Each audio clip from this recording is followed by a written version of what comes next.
Fonction ici. Formules imbriquées. Donc on peut fusionner. Alors la fusion, c'est simple. C'est comme les conditions sont testées et si c'est vrai, ça donne une réponse, mais si c'est faux, ça passe sur cette partie où j'ai mis, je n'ai rien mis, j'ai mis des guillemets. L'idée, c'est que là où il n'y a rien, là où la condition est fausse, je mets un élément de chaque. Donc là, par exemple, je vais prendre la formule ici. Dans la ligne de saisie, je vais ici vous montrer. Donc là, je colle la première. Et tout l'idée, c'est de prendre ici, sans le signe égal, une partie, copier, échappe, je reviens ici, et je supprime en fait les éléments à chaque fois. Hop. Je vais sur moyenne, le troisième, même chose, je sélectionne tout, je fais CTRL-C, je reviens ici, et je supprime la partie où il n'y a rien, et je remplace par ma formule. Hop. Donc là, c'est normal. Il me donne les éléments, et le dernier, ainsi de suite. Voilà. Alors, j'aurais très bien pu mettre simplement basse pour le dernier, plutôt que remettre la fonction. Parce qu'on peut simplifier à l'infini, pour le coup. Là, la dernière, logiquement, il est clair que si c'est ni critique, ni haute, ni moyenne, c'est basse. Donc là, par exemple, même s'il me donne le résultat, on peut simplifier en fait les fonctions. Là, par exemple, je vais supprimer la dernière fonction qui n'a pas son utilité. Et là, pour le coup, la petite astuce que j'ai trouvée pour savoir combien de parenthèses on met quand on a des si imbriqués, c'est de compter le nombre de si. 1, 2, 3. Donc là, j'en ai 4. J'en supprimé 1. Et normalement, si je fais Entrée, il n'y a pas d'erreur. Donc là, je vais copier.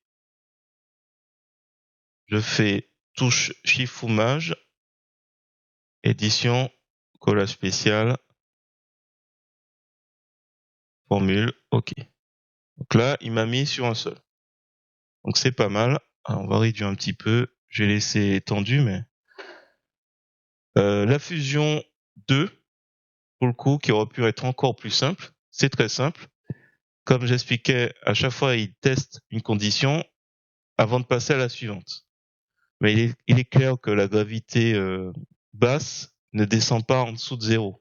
Si la gravité n'est pas basse, elle est moyenne. Si elle n'est pas moyenne, elle est haute. Si elle n'est pas haute, elle est critique. Donc il y a la possibilité, même dans l'autre sens, si elle n'est pas critique, elle est haute. Si elle n'est pas haute ni critique, elle est moyenne. Si elle n'est pas moyenne, ni haute ni critique, elle est nécessairement basse. Donc c'est supérieur ou égal à 5000. On va mettre supérieur ou égal à 700, supérieur ou égal à 100. Donc à chaque fois, on va mettre ça. Donc, je reprends. Égal si, entrée, H2 est supérieur ou égal à 5000. S'il est supérieur ou égal à 5000, il est quoi? J'ouvre là, les guillemets, il est critique. Point virgule. S'il n'est pas supérieur ou égal à 5000, il est nécessairement, je reclique encore sur H2, supérieur ou égal à 700. Et s'il est supérieur ou égal à 700, alors qu'il n'était pas supérieur ou égal à 5000, il est nécessairement en gravité haute. Point virgule. Si je fais entrer, parce que c'est la première fonction qu'il nous propose, donc il n'y a pas de souci. Donc si, attention, je suis complètement à l'extérieur, donc là, donc si il est supérieur ou égal, je pense qu'il est toujours OK. Ouais, supérieur ou égal à 100. Alors là, j'ai oublié de mettre notre cellule, les coordonnées de notre cellule, donc je clique bien comme il faut. Hop. Voilà, comme ça montre qu'on peut toujours rattraper les choses. Point virgule, on met basse. Voilà. Alors, là, pour le coup, alors je mets, supérieur ou égal à haute, supérieur ou égal à 700 haute, supérieur ou égal à, alors supérieur ou égal à 700, on met moyenne. Et le dernier, point virgule, ben, s'il est ni critique, ni haute, ni moyenne, c'est que c'est bas. Donc, gravité basse. Hop. On ne voit pas. Voilà. Il met étalé à la ligne. Point virgule basse. Alors, on a fait un si, deux si, trois si.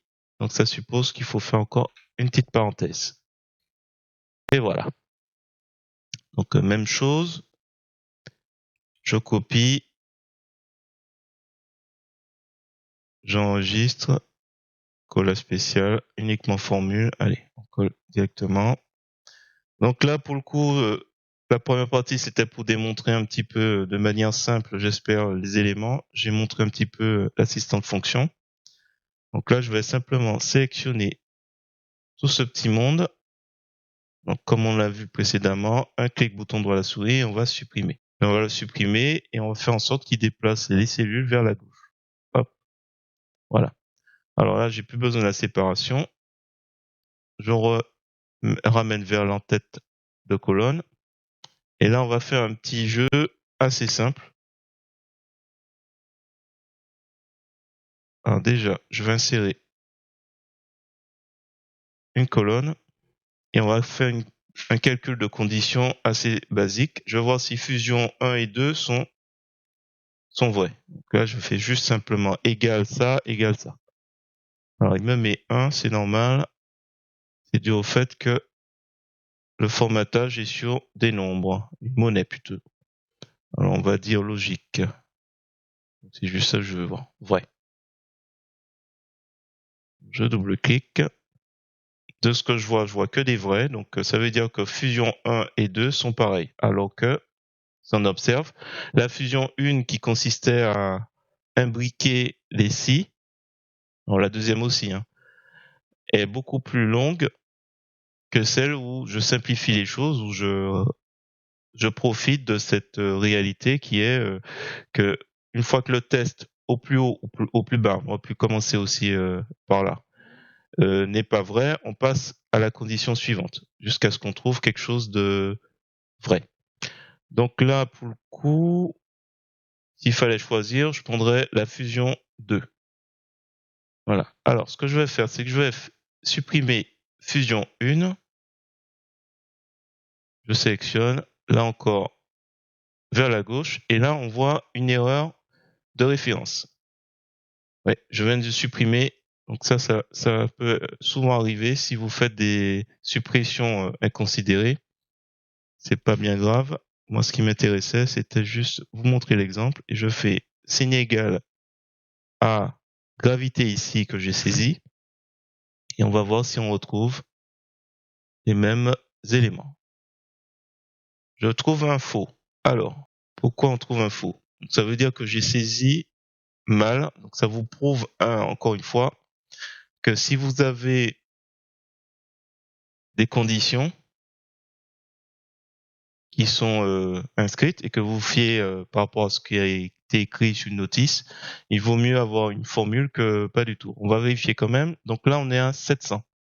700, d'après les conditions, si il est supérieur ou égal à 700, elle est haute.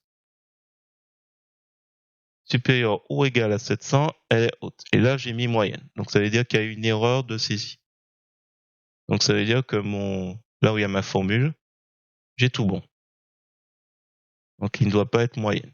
Alors ce qu'on va faire, alors déjà pour tous ces éléments, on va supprimer, on n'a pas besoin, sinon ça va faire encore un problème de référence. On va cliquer bouton dans la souris, supprimer, déplacer vers la gauche. Et là, je vais prendre tous ces éléments et sans crainte, on va normalement écraser les données. Hop, voilà. Comme ça, on retrouve nos formules ici. Et fusion, on n'en a plus besoin. Voilà. C'est tout bon. Donc là, nous avons des formules. Voilà. On va passer à la suite. Les tris.